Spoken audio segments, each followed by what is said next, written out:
헌신 예배를 시작하겠습니다.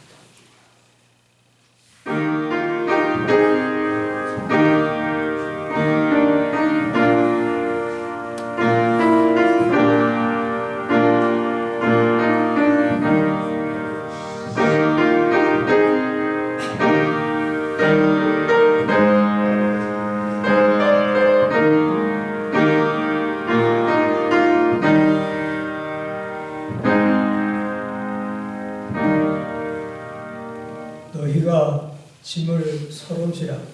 그리하여 그리스도의 법을 성취하라. 아멘. 찬송가 333장. 333장. 부르시는 후에 신경따로 생각하셔서 기도해 드리겠습니다.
기도하겠습니다.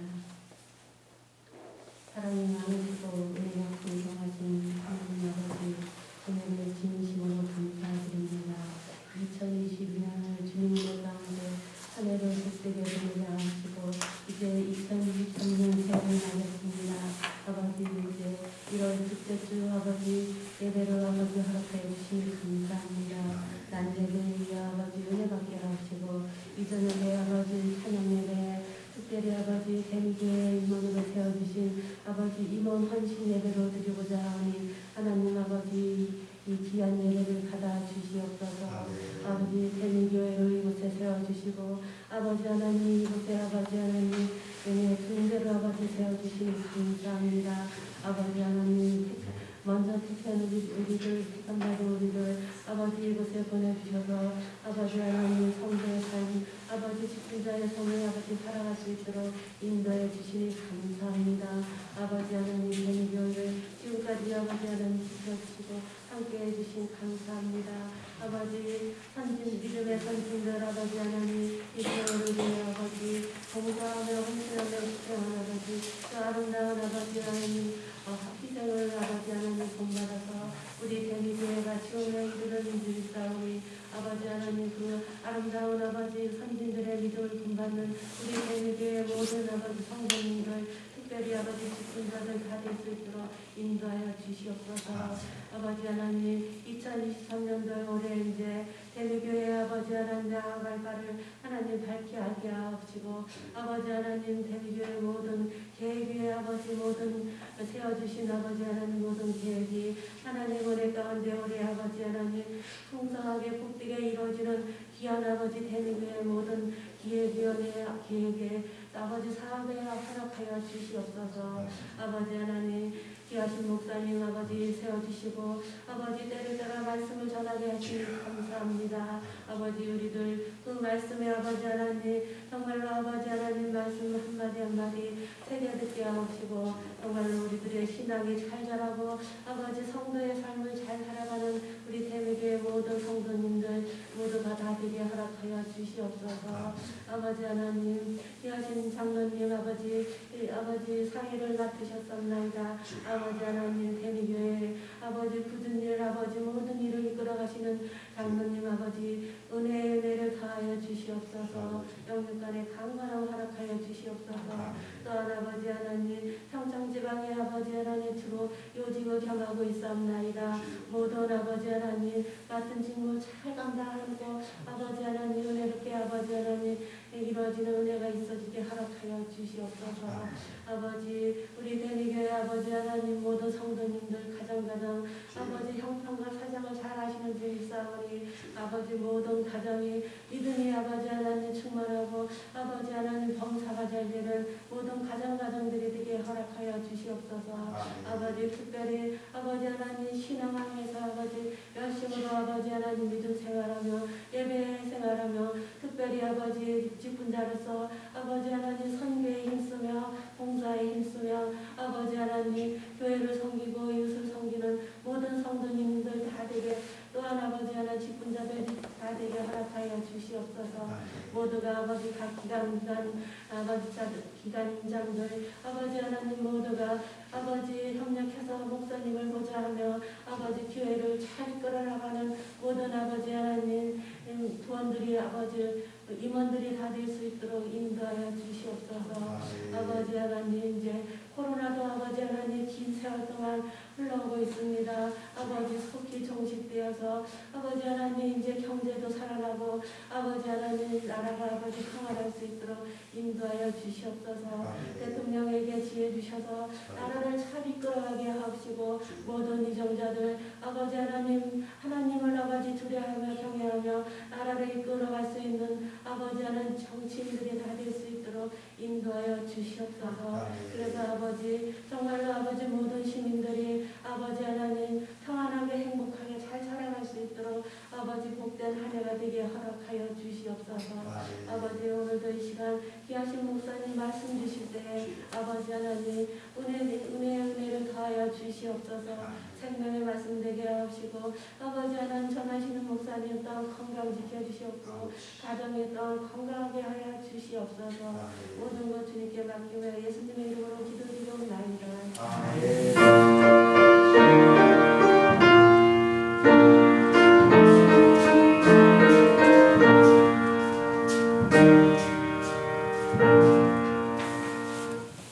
이 시간은 우리 신동엽 목사님 나오셔서 하나님 말씀 공부해드립니다.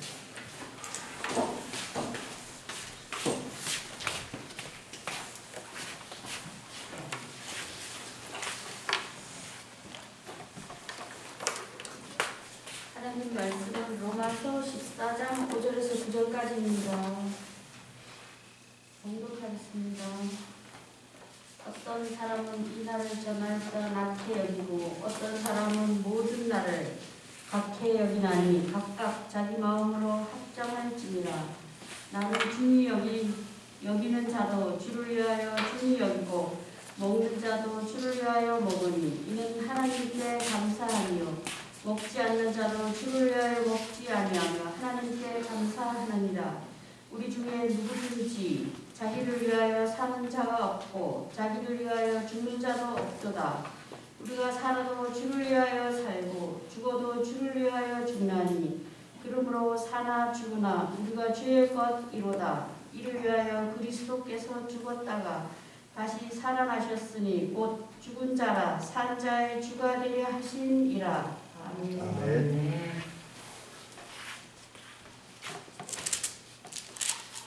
이거 말고 방송하기 전에 이분들 다 나오셔서 그래서 310장이 좀 어렵긴 한데 그래서 불러드립니다. 310장.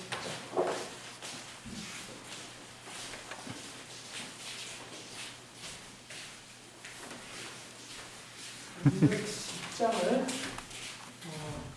1절, 2절하고 간주하고 4절.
두 분이 박수를 쳐주셔서 이제 목사님 나오셔서 하나님 말씀 전해드릴 거예요. 하나님을 받으십시오.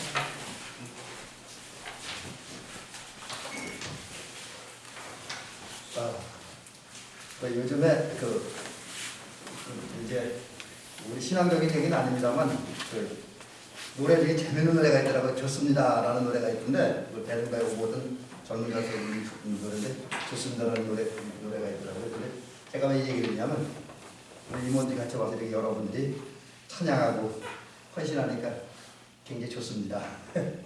우리 이렇게 아름다운 찬양 불러올리며 하나님께 영광 드리고 또 은혜 받게 하신 우리 장로님과 임원들께 감사드리고요. 주의 은혜와 큰 복이 있기를 주의 이름으로 축원합니다. 잠깐 기도하겠습니다. 하나님 아버지 감사를 드립니다. 사랑하는 우리 장로님과 권사님들, 집사님들, 오늘 밤 이렇게 우리 2023년도를 맞이하면서 이제 임원 헌신 예배를 드릴 수 있도록 인도하시니 감사를 드립니다. 아버지 하나님, 정말 주를 위해 충성하고 봉사하고 헌신하게 하기 위해서 주님께서 택하신 하나님의 사람들을 이렇게 우리 교회의 여러 가지 제도와 절차를 통해서 임원을 세우시고 또 각 분야에서 소속된 자리에서 지금까지 열심히 일하게 하시고 또 올해도 일할 수 있도록 귀한 직분을 주시고 사명 주신 걸 감사합니다. 그 사명 감당하겠다라고 하는 결단을 하는 마음으로 또 약속드리는 마음으로 귀한 찬양을 부르는 사랑하는 우리 모든 권사님들 또 우리 임원들 장로님 위에 하나님의 크신 내화복을 내려주시옵시고 주를 위해 죽도록 충성할 때에 그 결과에 아름다운 열매가 맺어짐으로 삶과 사역과 신앙 위에 또 가정 위에 이제 행복이 있어지고 또 열매 맺음을 통한 성취도와 만족을 느끼는 그런 역사가 있어지며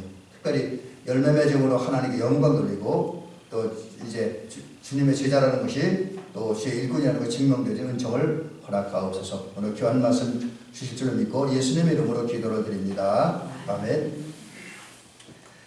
오늘은 그 주보에 기록된 대로 임원은 어떤 사람이냐, 그래서 이제 그런 거 생각해 하려고 합니다. 그래서 제목을 임원은 주를 위해 사는 사람, 이런 제목으로 좀 아마 주보하고 뒷글자는 좀 바꾸는 것 같아요. 거기 주보에는 임원은 주를 위해 살아야 이렇게 되는데, 그 제가 제 주보 내드리고도 제목이 좀 별로 마음에 안 들어서 약간 글자 뒷글자는 바꿔봤습니다. 그래서 임원은 주를 위해 사는 사람들, 이런 제목으로 말씀드리면서 은혜 받도록 합니다. 오늘 그 말씀을 한번 이런 식으로 진행해 보려고 합니다.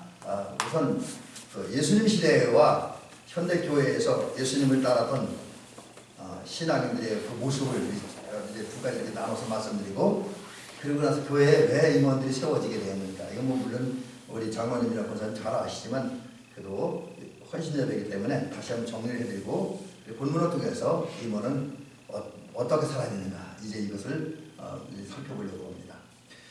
일찍이 예수님이 세상에 계실 때에, 그리고 3년 동안 우리가 흔히 말하는 공생애기가 흔히 말하는 공관복음서라고 그럽니다. 공관복음서를 보면 예수님이 이제 일하실 때 뭐 때로는 말씀도 전하시고 가르치기도 하고 병자도 고치고, 또 이제 때로는 이제 사람들과 이렇게 함께 교제하고 함께 교통하는 그런 삶을 사시고 그렇게 일하셨는데, 그럴 때마다 예수님에는 수없이 많은 사람들이 따라왔어요. 그런데 우리가 성경을 좀 더 깊이 보면 그 예수님을 따랐던 사람은 크게 두 종류로 나누어질 수가 있습니다. 그 한 부류가 뭐냐, 첫째는 군중들입니다. 군중들. 그리고 또 하나는 제자들. 이게 둘로 딱 나눠져요. 자, 그러면 군중들은 어떤 사람이냐? 이 군중이라는 말을 한글 사전에 찾아보니까, 물론 이제 이거 안에 대충 우리가 군중이 뭔지는 알아요. 근데 그래도 정확하게 이제 표현하기 위해서 한글 사전 제가 찾아봤더니만 그렇게 돼 있더라고요. 한 곳에 모인 많은 사람들의 무리들, 또 다른 말로 한 장소에 어떤 저기 이제 마을이 마을, 아니 회관이 회관, 산임산, 이렇게 어떤 모임이 있을 때 그 자리에 모인 수없이 많은 사람들이 무리들, 아니면 그 사람들이 모인 자리, 뭐 이렇게 얘기할 수 있는데, 하여튼 많은 사람들이 모인 거예요, 한 자리에. 근데 예수님 곁에는 실제로 군중들이 많이 있었습니다.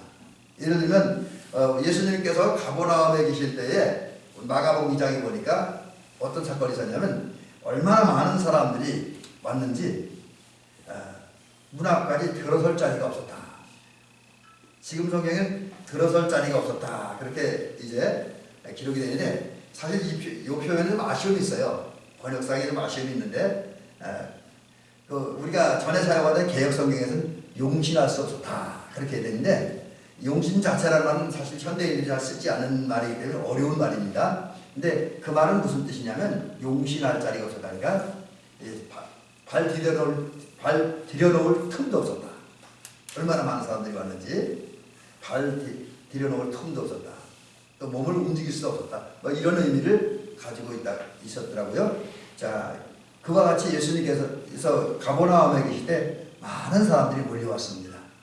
또 예수님께서 게네사렛 호숫가에서, 흔히 우리가 이제 다른 말로 갈릴리 바다라고도 얘기하는데, 그 게네사렛 호숫가에서 말씀을 전하실 때 또 수없이 많은 군중들이 수없이 많은 사람들이 몰려왔습니다. 근데 그때 몰려온 사람들이 얼마나 많은지 예수님께서 배에서 말씀을 전하셨어요. 물론 이제 예수님 설 자리에 전혀 없었다. 그건 조금 이제 그런데 여기에는 이유가 있어요. 그 많은 사람들이 몰렸는데 그 갈릴리 바다 지역이 그렇다 그래요. 우리 한국 식당이 좀 다른데, 이제 사람들이 군중들이 이렇게 언덕에 앉잖아요. 그리고 말하는 사람이 바다에서 배라든지 어떤 다른 어떤 도구를 통해서 서서 거기서 이 언덕을 향해 말씀을 어떤 이야기를 하면 그 이야기 잘 전달되게 되어 있다 그래요. 갈릴리 호수가 갈릴리 바다가 그런 특징이 있다고 합니다. 그러니까 예수님께서 많은 사람들 몰려왔고, 또 이 지역적 특색을 잘 활용해서 말씀을 전하려다 보니까 예수님은 배에 오르셨고 그 다음에 군중들은 그 언덕에 이제 앉은 상태에서 말씀을 전하겠죠. 근데 어쨌든 그 당시도 보니까 수없이 많은 사람들이 몰려간다. 근데 그들도 역시 많은 무리가 모인 군중에 불과했다라는 거죠. 뭐 그 외에도 성경을 보면 예수님께서 가신 곳에는 수없이 많은 사람들이 몰려왔다는 것을 볼 수 있습니다. 근데 그들 대부분은 군중이었습니다. 제자는 별로 없었어요. 자, 그럼 군중은 어떤 사람이냐? 군중은 좀 나쁘게 평가하면 아주 변덕이 심한 사람들이다. 변덕이 심한 사람들이다. 이렇게 이야기할 수 있습니다. 또 좀 심하게 얘기하면 럭비공 같은 사람들이다. 먼저 얼른 틀지 모르는 사람들. 기분과 상황과 환경 따라서 변한 사람들이 군중들이라는 거죠. 근데 예수님을 따랐던 사람들 가운데에 많은 사람들 군중이란데 군중의 실체가 그대로 보여준 사건이 두 군데 성경을 통해서 아주 극단적인 전혀 다른 말을 하고 전혀 다르게 행동하는 두 부류의 사람들이 있습니다. 예를 들면 그 중에 하나가 마가복음 11장에 보면 예수님께서 이제 나귀를 타고 예루살렘에 들어오시잖아요. 근데 그때에 수없이 많은 사람들이 몰려와서 예수님을 환영합니다. 그 환영하는 모습을 보니까 어떤 사람은 자기 겉옷을 벗어갖고 예수님이 가는 길 위에다 펴놓고 또 어떤 사람들은 종려나무 가지 흔들리면서 그러면서 예수님을 찬양합니다. 호산나 다윗의 자손의 찬송하리로다. 그러니까 이거는 우리를 메시아에 우리 구원하소서 뭐 이런 의미를 가지고 있습니다. 이렇게 많은 군중들이 예수님 들어올 때 열렬히 환영을 했어요. 찬양하면서. 그런데 그 군중들이 물론 100% 그들이 고대 다 있었던 건 아니라고 해요. 성서학자들 얘기하면. 그러나 많은 군중들이 며칠 후에는 전혀 다른 반응을 보이잖아요. 예수님께서 이제 겟세마네 동산에서 기도를 마친 다음에 그 가로릴라가 이끌고 온 로마 군인들에 의해 체포되잖아요. 그리고 이제 빌라도에게 신문을 받습니다. 근데 예수님을 신문한 빌라도가 가만히 보니까 예수님에게 죄가 없어요. 그래서 이제 유대인의 관례, 어떤 명절이 되면 그 죄수 하나를 놓아주는 관례가 있기 때문에 그 관례를 이용해서 예수님을 석방시켜주려고 합니다. 근데 그 예수님을 석방시켜주려고 할 때 군중들은 예수님을 석방시키는 것을 반대합니다. 오히려 강도로 알려진 바나바는 석방시켜달라고 그러면서 예수님은 십자가에 못 박으라고 소리쳐요. 그것도 한 번이 아니라 두 번, 세 번. 그래서 결국은 그 빌라도가 군중들의 압력 때문에 예수님에게 십자가형을 내리잖아요. 이런 모습을 보면 며칠 전까지는 나귀 타고 예루살렘에 들어온 그 예수님을 열렬하게 환영하던 군중들이 며칠 후에 돌변해서 예수님은 십자가에 못 박으라고 소리를 칩니다. 이것이 군중이에요. 우리나라도 저는 이런 군중의 모습을 느꼈던 적이 한 번 있습니다. 그게 한 번만은 아니지만 그게 지금 기억나는 게 뭐냐면 아마 운동 좋아하는 분들 기억할지 몰라요. 1997년도 8년도에 있었던 이야기입니다. 그때 우리나라 한국 축구대표팀이 그 월드컵 예선전을 치는데 그때 감독이 우리 차원근 감독이었어요. 우리 교회 집사님인데 어느 교회 나간지도 몰라요. 근데 하여튼 교회 집사님이 신앙생활 잘합니다. 근데 그분이 그 아시아에서 우리나라 실력이 되니까 아시아에서 좋은 성적을 냈어요. 아주 성적이 좋았습니다. 그렇게 되니까 그 차 감독님이 인기가 얼마나 올라가는지 대통령 나오면 대통령 될 것 같더라고요. 그 당시에는 얼마나 많은 사람 지지하고 찬사를 보내고 뭐 그분 그 차 감독님의 선수 지도수에 대해서 여러 가지 연구 조사한 그런 기사도 나왔습니다. 근데 그 월드컵 본선에 가서 아주 박살나잖아요. 더군다나 네덜란드하고 시합할 때 5대0을 졌습니다. 그때 어떻게 됐습니까? 기본적으로 감독을 원래 그 대회까지 안 잘릅니다. 그 국가 간의 그 여러 가지 때문에. 근데 우리 대한축구협회에서는 금방 잘라버리잖아요. 그 대회 중간에 잘라버렸습니다. 경질시켜버렸어요. 그리고 한국에 돌아왔는데 그들이 얼마나 이런저런 얘기가 돌면서 차 감독님이 죽일 놈이 돼버렸던 거죠. 저는 그 모습을 보면서 군중들의 심리, 군중들의 실태를 그대로 느낄 수가 있었습니다. 그러니까 예수님 시대에도 군중들은 이렇게 저랬다, 상황 따라 기분 따라 환경 따라 변했던 것처럼 오늘의 군중들은 마찬가지예요. 이렇게 예수님 곁에는 군중들도 있었지만 군중만 있었던 건 아닙니다. 물론 이분들도 완전하지 않았어요. 많은 문제가 있긴 하지만 그들보다 좀 나은 사람들이 있었습니다. 그게 누구냐면 12제자들이에요. 또 12제자 외에 또 이제 그 예수님을 일 돕고 예수님을 따랐던 몇 사람의 그 제자들이 더 있잖아요. 예수님이 전도할 때는 70인 제자도 보내는데요. 어쨌든 그들은 나중에 두더라도 12제자가 있습니다. 이분들은 군중들처럼 그렇게 철삭거리거나 변화무 럭경처럼 인치고 절치는 사람들은 아니었습니다.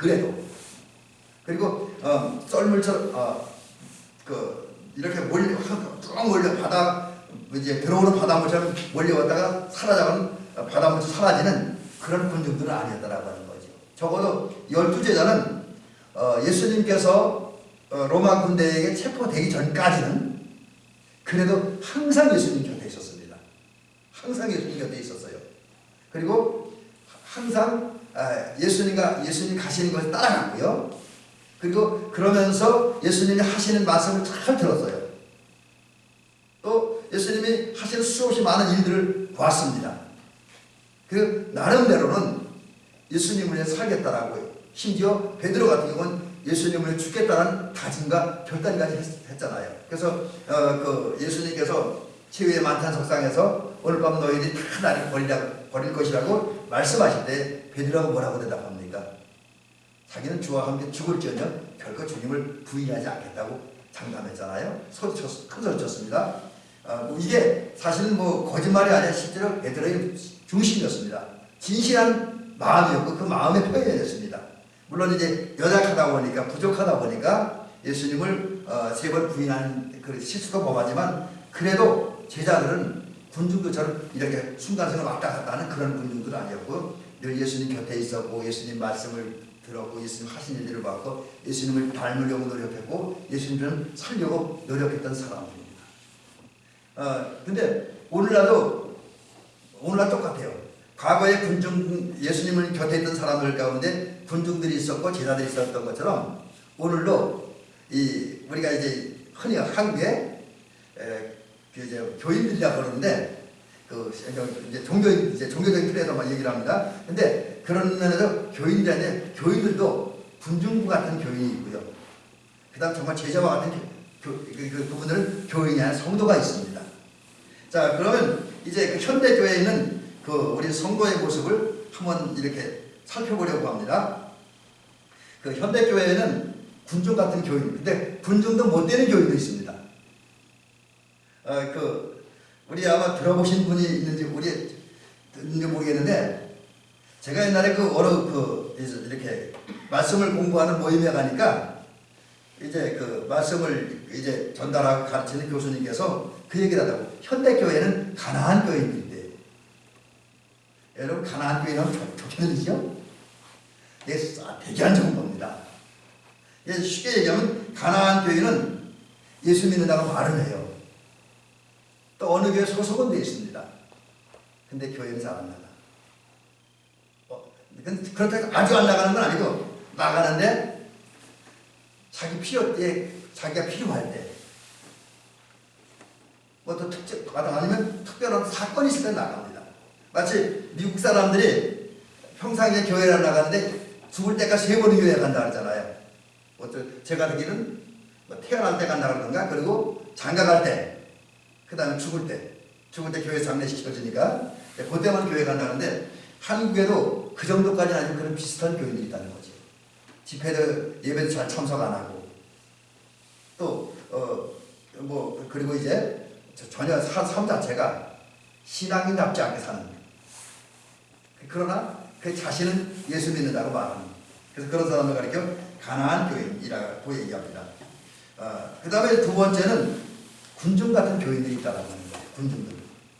그냥 이걸 제가 어떻게 표현했냐면 습관적으로 교회에 오는 교인들. 그냥 주일이 됐으니까 습관적으로 오는 거예요. 아무 생각도 없이 아무 마음도 없이 안 가면 더 그러니까 뭐 우리는 그 정도가 세밀한 조직이 우리 교회는 안 되는데 좀 큰 교회 같은 경우는 조직이 잘 돼 있으니까 그런 데는 그 한 번 안 오면 목사님 오시지 않죠. 그 속장님들이나 그 주변에 있는 교인들이 왜 안 오냐고 전화 오지 그리고 뭐 찾아오지 그러니까 귀찮아서 교회 나오는 사람도 있어요. 그 습관적으로 줘야 되니까 그런 분들도 있고요. 그 다음에 습관적으로 교회 행사를 참석하고 또 이제 일상적인 삶 속에는 그 어떤 교인 흉내, 예수님은 흉내 정도는 내는 사람을 갖다가 이제 군중 같은 교인이라 제가 이렇게 한번 정리를 해봅니다. 그 다음에 이제 세 번째는 그 현대 교회는 평신도 같은 교인이 있다. 제가 왜 평신도라는 이거는 보면 믿음의 수준 면에서 얘기를 하는 거예요. 사실은 이제 제가 여기 와 처음부터 시도를 안 했기 때문에 못한 건데 저는 그거 한번 그것이 바람직하다고 봐요. 속회 조직을 할 때 지금 저 지역이나 어떤 나이를 보는 것이 아니라 그분의 어떤 신앙 수준에 따라 한번 속회를 편성을 한번 해보고 싶어요. 그래서 정말 열심히 있고 뜨거운 신앙을 가진 사람들, 그냥 아니면 적당히 하는 사람들, 아니면 초시자잖아요. 초시자 이게 뭐야? 거기에 맞는 말씀을 전할 수 있으니까 그런 식으로 한번 속회도 구성해보고 싶은 생각도 있습니다. 그게 이제 우리 감리교 최초의 속회가 그렇게 구성됐었습니다. 사실은. 근데 어쨌든 이 평신도들은 믿음의 단계를 볼 때 아직 아직 적합한 단계. 그래서 이걸 이제 웨슬레 목사님 표현대로 하면 어린아이와 같은 믿음을 가지잖아. 어린아이와 같은 믿음을 가지죠. 그럼 어린아이와 같은 믿음을 가졌다는 얘기는 뭐냐면 예수님을 안 믿는 게 아니라 이분들은 믿습니다. 예수님이 자기를 십자가 달려 죽으시고 부활하시고 부활하셨고 승천하셨다는 것을 믿습니다. 그 결과 예수님이 자기를 구원했다는 걸 믿습니다. 그리고 그 주님을 믿음으로 하늘나라 간다는 걸 믿습니다. 근데 여기까지 괜찮은데 이제 어린아이 같은 신앙이라 그것은 어떤 의미냐면 문제는 어떤 상황과 환경에 부딪힐 때 흔들린다고 하는 거죠. 우리 어린아이들이 나름대로 생각이 있지만은 어떤 위기가 닥치면 스스로 해결 못 하잖아요. 마찬가지로 어린아이와 같은 믿음을 가진 사람들은 이제 믿긴 하는데 상황과 환경의 지배를 받습니다. 그러다 보니까 상황에 따라 이리저리 변해요.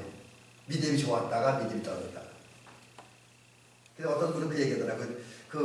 정말 은혜 받을 때는 불같이 타오르는데 시험 받으면 마치 소방차가 불 끈 것처럼 믿음이 확 식어버리는 그런 사람들이 있다는데 그게 바로 이제 제가 여기 보는 표현은 평신도. 그러니까 이제 웨슬레 목사님 표현대로 하면 어린아이와 같은 신앙을 가진 사람이다. 아주 교회는 그런 사람들이 있다라고 하는 거죠. 그 다음에 이제 또 하나의 부리는 교인들 중에는 임원 같은 사람들이 있다. 임원들 같은 사람들, 여기는 제가 특별한 의미에서 제가 임원이라는 표현을 하는 겁니다. 신앙적 관계를 본다면 웨슬레 목사님 표현을 그대로 빌리자면 청년의 믿음을 소유한 사람들, 또 그보다 조금 수준이 높은 장년의 믿음을 소유한 사람들이라는 거죠. 그럼 청년의 믿음은 뭐고 장년의 믿음은 뭐냐? 청년의 믿음은 어린아이가 가진 기본적인 믿음이잖아요.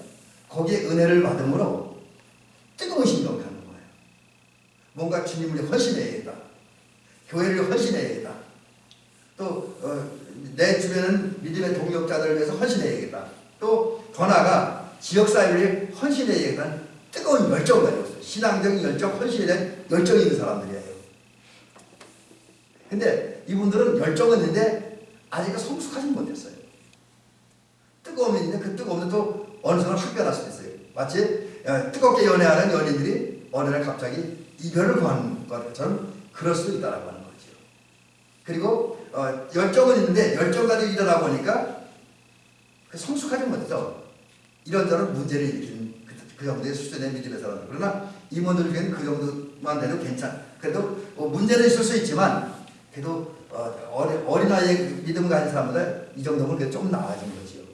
여기다 이제 가장 성숙한 믿음을 가진 사람을 장년의 믿음을 가진 사람이라는데 그분들은 정말 예수님을 믿고 하나님을 사랑하는 사람들, 믿음과 사랑이 있는 사람들, 그리고 믿음과 사랑이 연결된 사람들. 그래서 열정을 가지고 신앙생활하면서도 굴곡도 없고 안정성도 있고 또 좀 덕스러운 믿음 생활하는 사람들, 이런 믿음 사람들을 이제 임원내에 해당한 사람들이다 볼 수가 있습니다.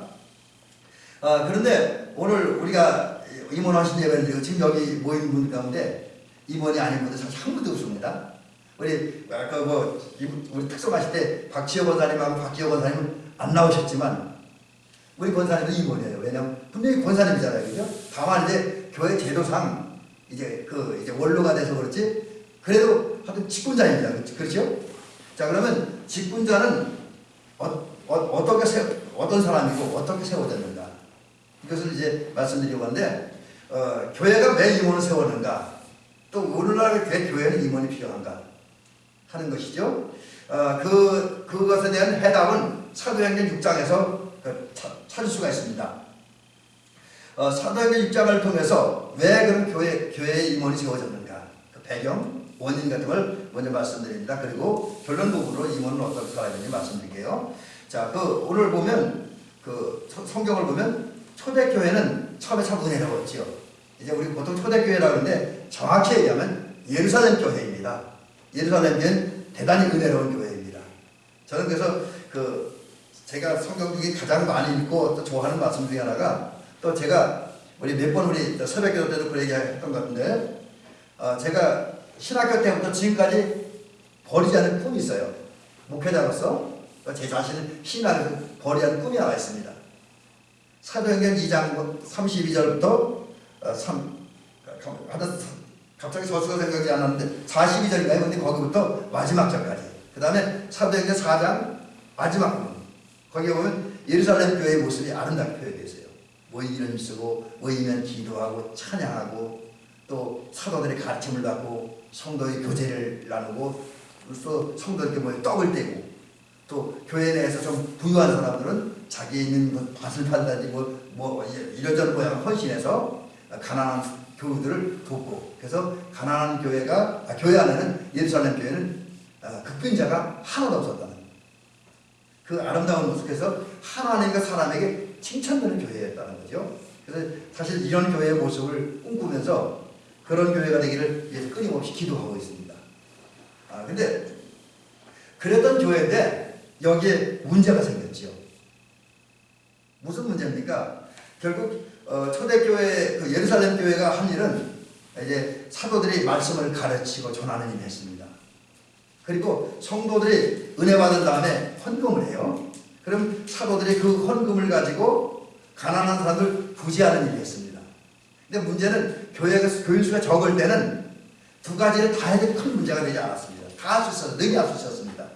근데 교인 수가 늘어나요. 우리가 잘 알다시피 예루살렘 교회는 어느 날 베드로 사도가 말씀을 전도하니까 하루에 3,000명이 회개하고 예수님을 믿었다고 했잖아요.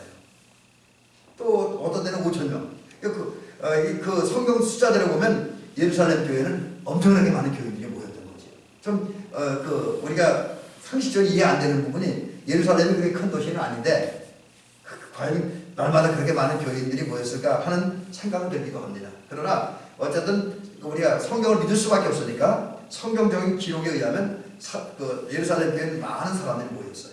그리고 많은 사람들이 같이 예배드리고 같이 기도하고 같이 하냐. 여기는 뭐 문제가 될 게 없는데 이제 성도들이 드린 헌금을 가지고 구제 사업을 하다가 그만 사도들이 실수를 했어요. 그 실수가 뭐냐면 예루살렘 교회에는 같은 유대인들인데 두 종류의 유대인들이 있습니다. 사도행전 표현들은 히브리파 유대인들이 있고 한라파 유대인들이 있습니다. 그럼 히브리파 유대인은 뭐고 한라파 유대인은 뭐냐? 히브리파 유대인은 정말 전통적으로 아브라함의 혈통을 그대로 이어가는 신앙과 혈통의 순수성을 그대로 지킨 사람들, 그런 유대인들 가니까 히브리파 유대인이라고 합니다. 근데 반면에 한라파 유대인들은 어떤 사람이냐? 살다 보니까 이스라엘이라는 나라가 외국의 침략을 받고 지배를 당하잖아요. 그러는 가운데 외국의 왕이나 어떤 자기 이스라엘 정권 나라의 정책에 따라서 이제 각처에 흩어져 살다 보니까 그 중에 어떤 사람들은 유대인이지만 이방 사람들과 결혼을 했어요. 그래서 이방인의 피가 같이 섞였습니다. 그래서 그러다 보니까 이방인의 피만 섞인 것이 아니라 이게 혈통의 순수성을 잃어버린 거죠. 혈통의 순수성을 잃어버린과 동시에 신앙의 순수성도 잃어버린 사람들. 그들을 가지고 헬라파 유대인들이라는 겁니다. 근데 사실 전통적인 유대인들은 헬라파 유대인들을 무시합니다. 경멸합니다. 또 그러면서 자기들은 아주 전통적인 순수한 혈통을 가지고 순수한 신앙을 지켰던 것에 대한 자부심과 긍지가 굉장히 강합니다. 이제 그래서 사실은 어떻게 보면 예루살렘 교회는 두 종류의 교인들이 있으면서 그 신앙이 아니면 물과 기름 같은 정말 분열의 위험성이 많은 교회였었습니다. 그런데 이런 상황 속에서 사도들이 처음에는 안 그랬는데 교인 수가 많아지다 보니까 구제 사업을 할 때 그 히브리파 유대인들 다 챙겼어요. 가난한 사람들. 어떻게 하다 보니까 헬라파 유대인들이 구제에 빠진 거예요. 근데 그게 한 번이 끝나면 넘어갔을지도 모르겠어요. 근데 아버지 상황을 보니까 몇 차례 계속 그런 실수가 반복이 되었습니다. 그러니까 이제 교회에서 문제가 생긴 거죠. 헬라파 유대인들이 막 불만을 터뜨려요. 비판하고 사도들 비판하고 히브리파 유대인들을 미워하게 됩니다. 결국 이게 심해지다 보니까 교회에 끊임없이 문제가 생기고 그 문제가 예루살렘 교회 불륜까지 갈 수 있는 그런 위험한 상황과 직면하게 됩니다. 그때 사도들이 이 문제를 어떻게 해결할까?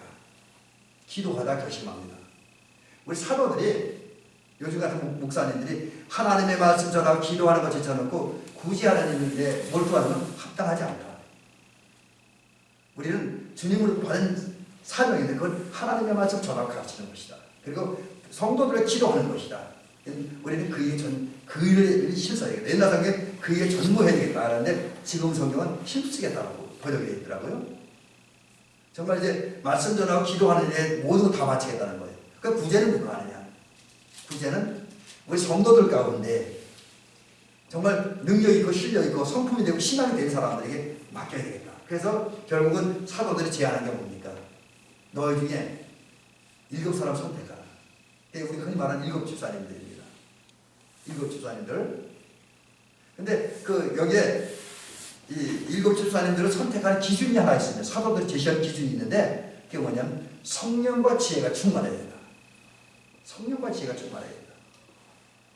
이건 믿음이 있어야 되고 은혜 체험이 있어야 된다는 얘기죠.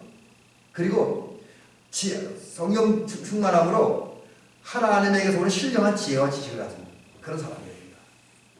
또 하나, 이분들은 사람들에게 칭찬되는 사람이다. 사람에게 욕먹고 사람에게 덕을 세우지 못한 사람은 이 몸에서 적절하지 못하다는 거예요.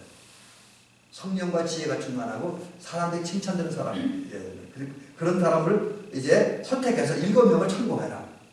그렇게 이야기하잖아요. 7을 선택했다는 것도 여러 가지 이야기들이 있는데 시간 많이 가니까 넘어갈게요. 자, 그렇게 될 때 성도들이 7명을 추천합니다. 그러자 베드로를 비롯한 사도들이 기도하고 안수한 후에 그들을 초대교회 7분의 집사님을 세우시죠. 근데 그래서 세워진 분들이 스데반, 빌립, 브루고로, 니가노로, 디몬, 바메나, 안디옥 사람 니골라. 근데 이 중에 아마 제가 기억하기에 니골라라고 하는 분은 나중에 좀 이상한 쪽으로 갔어요.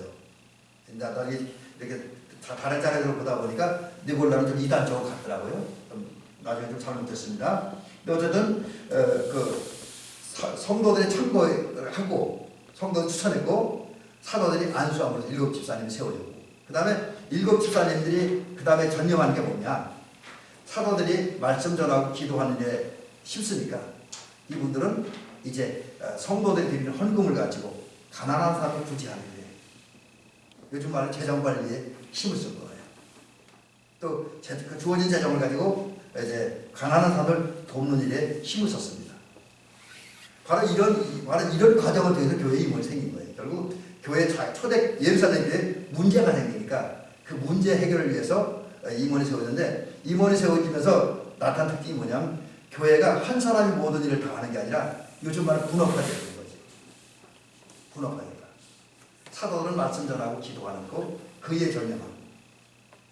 근데 다른 요즘 이웃이면 사도들은 또 목사님들은 성도들의 영혼 성도들 영혼 관리, 신앙 관리하는데 최선을 다하고 나머지 교회에서 해야 할 일들은 평신도 일꾼들이, 일곱 집사님들이 감당하게 되겠다라고 하는 거죠. 그래서 그 교회 임원이 세워졌습니다. 그런 그 성서적 전통에 의해서 오늘날 교회 임원이 세워졌죠.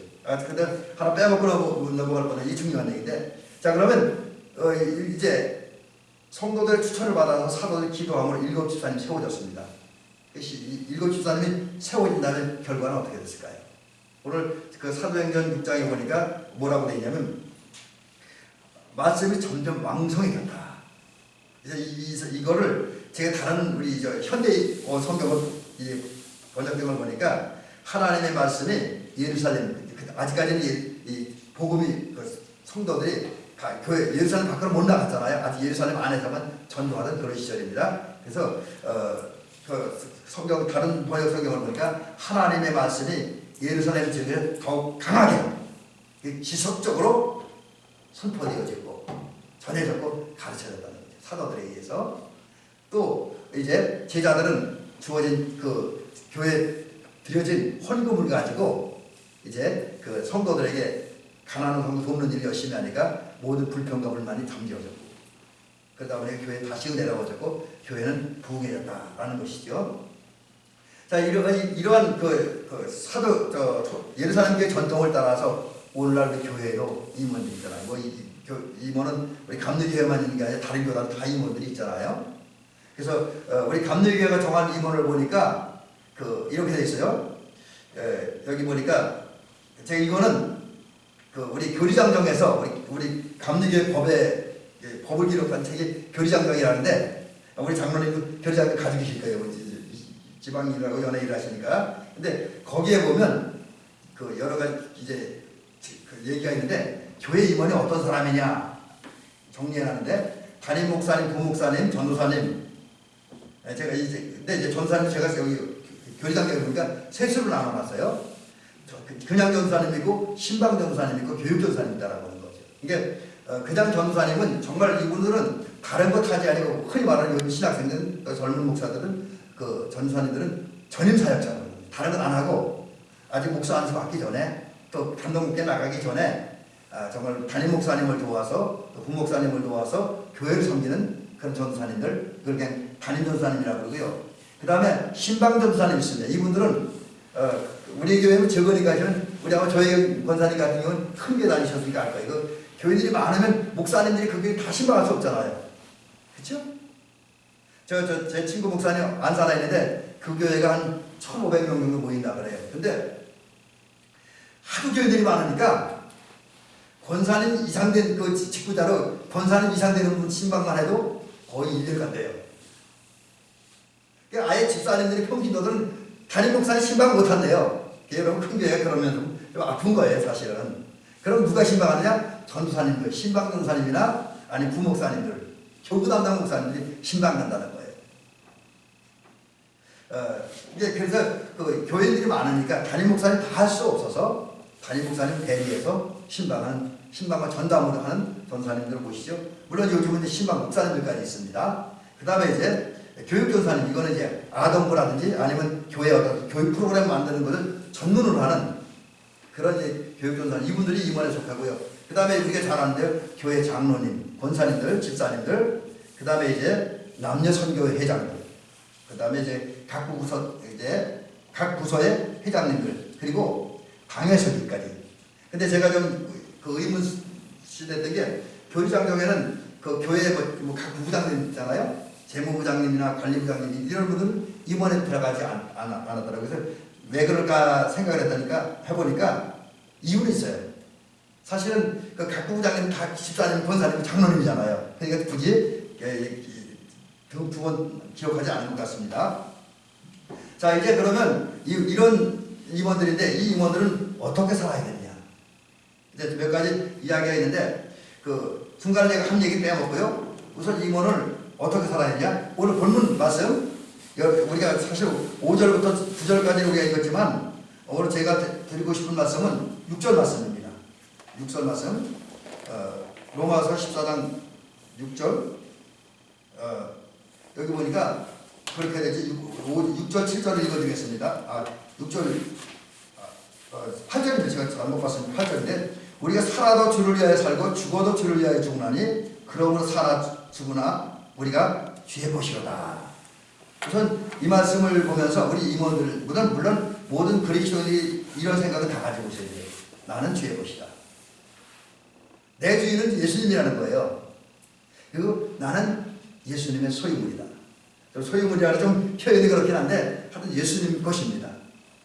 그 때문에 우리들은 임원들이 가져야 될 자는 나의 소유권이 나에게 없다는 거죠. 내 마음대로 살아서는 안 된다는 거예요. 오직 주님 생각하고 주님의 뜻을 따라 살아야 된다.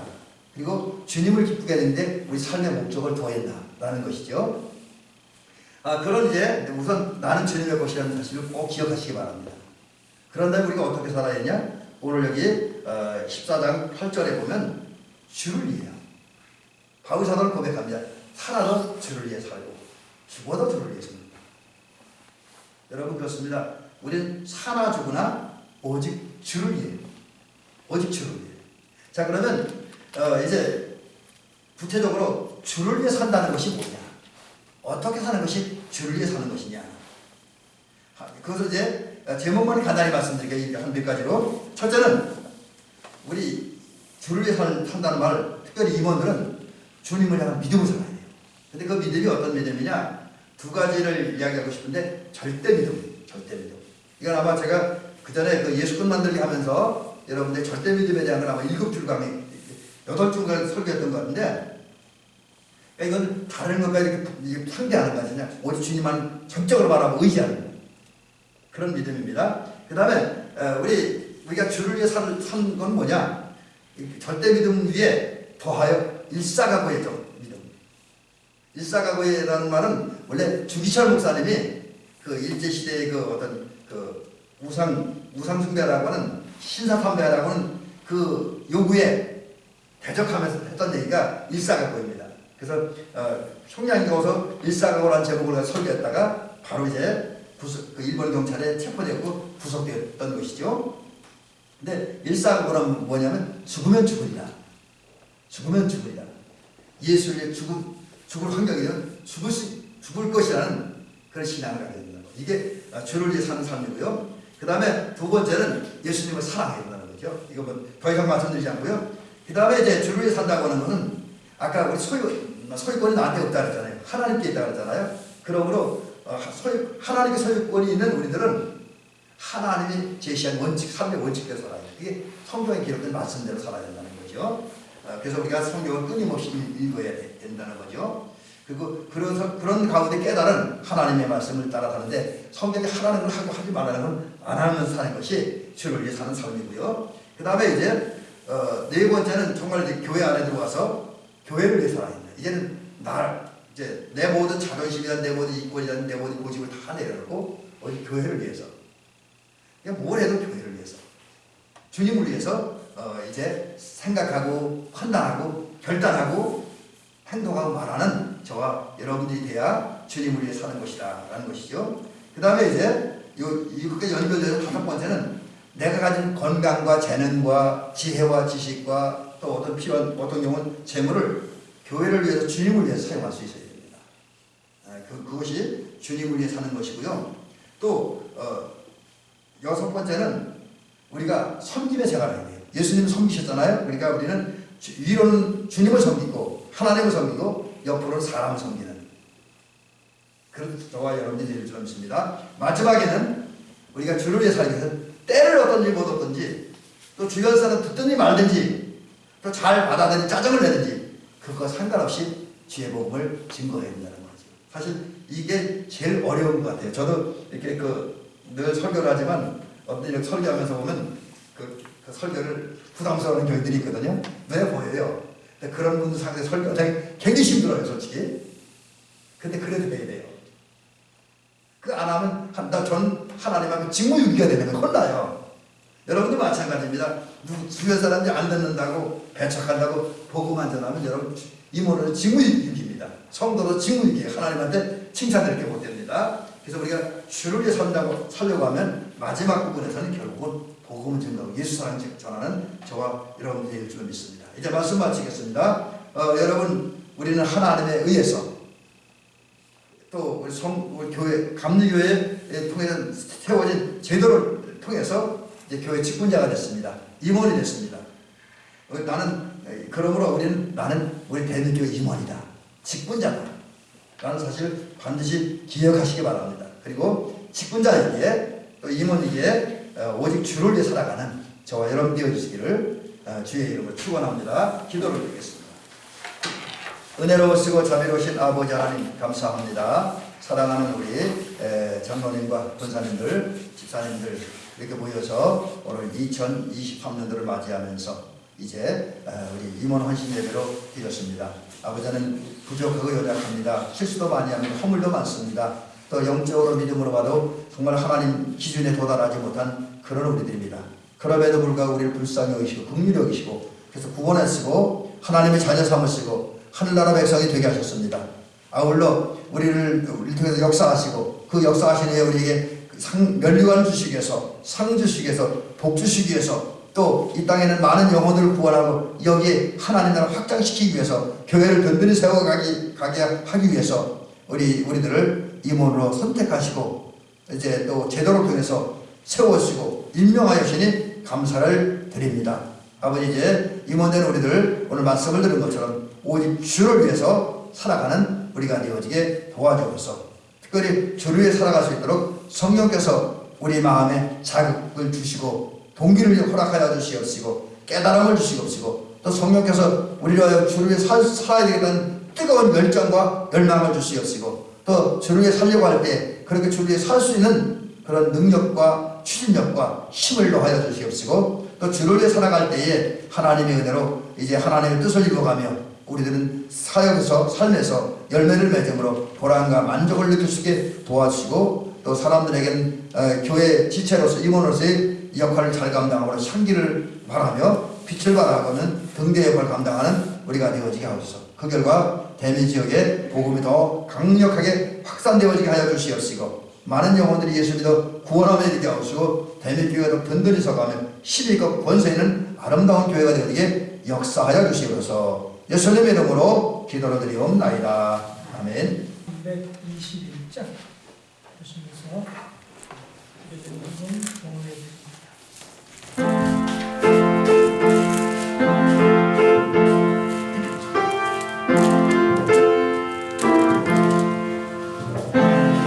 예수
편하게. 여기 셋.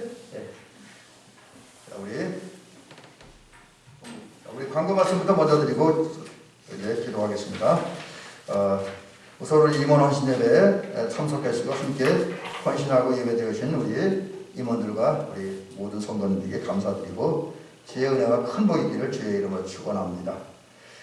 그리고 이제 우리 지방 광고인데 오늘 12월 15일 다음 주 주일절부터 18일까지 평창중앙교회에서 1월 15일. 왜 주보가 잘못됐네요. 1월 15일입니다. 죄송합니다. 1월 15일부터 18일까지 평창중앙교회에서 연합집회 지방교육부에 주관하는 부흥사경입니다. 우리 성도님들 많이 참석하시기 바랍니다. 아마 이번에 제가 지난번에도 말씀드린 것처럼 이번 강사님을 조금 좋아하는 거는 성경을 많이 읽은 분이기 때문에 아마 성경에 대해서 굉장히 깊이 있게 다루시고 이야기하실 것입니다. 그러니까 성경 말씀을 좀 더 깊이 알고 느끼기 원하는 분들은 많이 참석을 해주셨으면 대단히 감사하겠습니다. 이상입니다. 우리 드려지는 예물을 위해서 기도하겠습니다.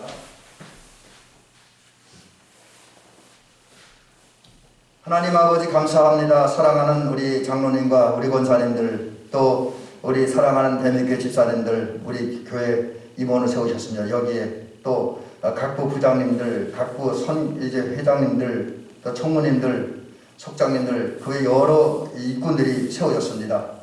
아버지 그 일꾼들이 오늘 한마음 한뜻이어서 하나님 앞에 헌신하고 예배를 드리고 있습니다.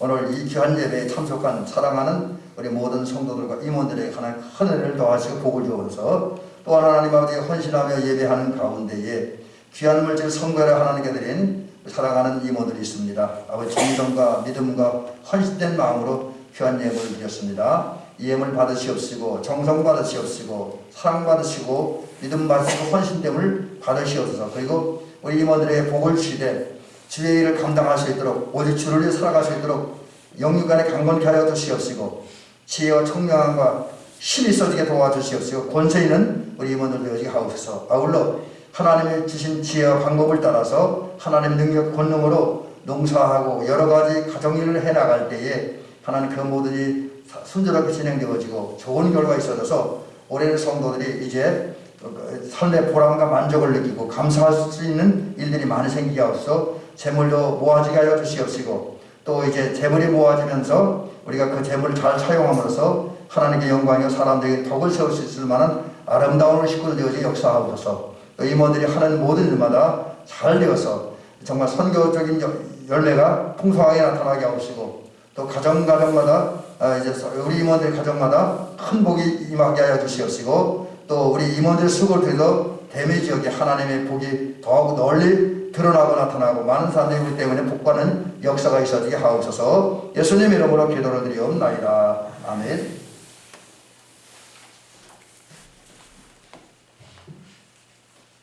찬송가 323장 보시고 목사님이 축도해 주심으로 헌신 예배를 모두 마칩니다.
이제는 우리 구주 예수 그리스도의 은혜와 하나님 아버지 사랑과 성령의 감동 교통 역사하심이 오늘 성경을 통해서 하나님께서 우리 교회의 임원을 세우신 배경과 원인과 이유를 깨닫고 이제 우리가 하나님의 일을 어느 혼자서 다 할 수 없고 같이 나누어서 분담해서 해야 효율적으로 일할 수 있고 소기의 열매를 거둘 수 있기에 교회 임원이 세워졌고 그 임원이 세워지면서 교회의 문제가 해결되어지고 더 확장되어지고 교회가 든든히 서고 많은 믿는 사람의 수가 늘어가는 교회 부흥과 영혼권의 역사가 일어났다는 사실을 깨닫습니다. 이런 임원의 이렇게 세워지면 감사하면서 임원이기에 이제 오직 주를 위해 살겠다라고 다짐하며 이제 삶의 현장으로 돌아간 사랑하는 장로님과 권사님들, 대비교 모든 임원들, 우리 집사님들, 속장님들 모든 그 외의 여러 임원들에게까지 하나님의 은총이 있기를 주의 이름을 간절히 축원하옵나이다. 아멘.